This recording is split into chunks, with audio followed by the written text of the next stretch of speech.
The extremist idea that males should be able to identify into what were previously single-sex women's sports or spaces has never been able to stand up on its own merits.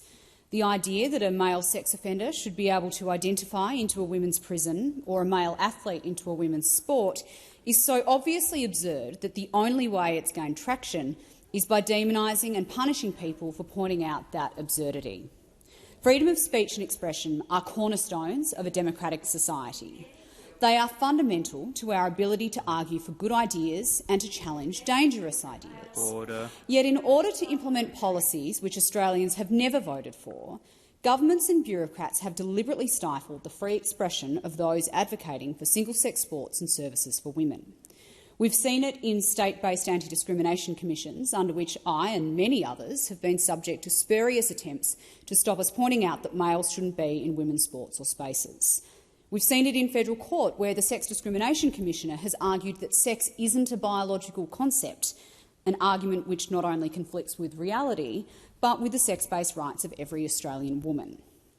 Last week, the taxpayer-funded Australian Human Rights Commission launched an extraordinary new phase in their activism, opening a consultation on what it calls trans and gender-diverse human rights, but banning 12 million Australian women and girls from participating. Gender ideology is a contested concept which denies the reality of sex, attempts to force women and girls to give up single-sex spaces, sports and facilities, and labels us as bigots if we don't comply.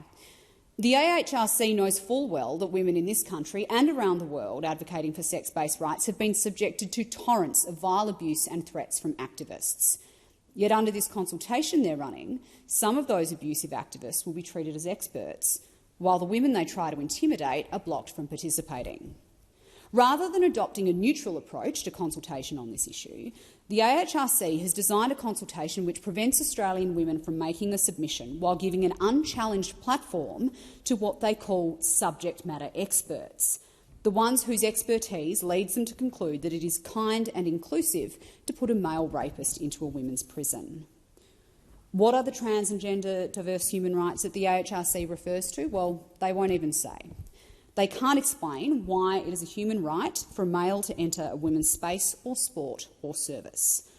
Not only do they seem to think women shouldn't get a say in whether we consent to this, now they're suggesting we aren't even qualified to comment. Once again, the elite 1% is saying if you're a CEO or the head of an activist group, your view is noteworthy. But if you're an average Australian woman, then your view is worth nothing.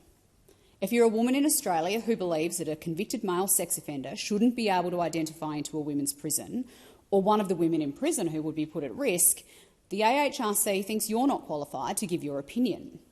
But if you're an activist who has campaigned for that male sex offender to be able to choose to be placed into a women's prison, well, the AHRC will consider you an expert. If you're a mother who wants your daughter to be able to participate in single-sex sports so she can compete fairly and safely, well, the AHRC doesn't want to hear from you. But if you're a male who campaigns for males to be allowed to identify into women's sport, the AHRC wants to hear your views on how women who disagree with you have been radicalised.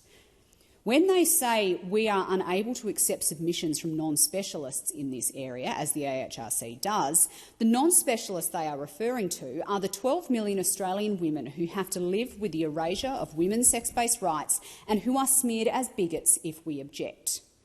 Once again, under the Albanese government, any views or facts which challenge their narrative are labelled misinformation or disinformation. Any challenge to gender ideology is childishly labelled as vilification or extremism. The AHRC should reflect on the reality that you cannot get a more extremist position than wanting women and girls named, shamed and punished simply for advocating for their own sex-based rights. Yet this is exactly the type of witch hunt the AHRC is setting up, while blocking millions of Australian women from being able to have our say.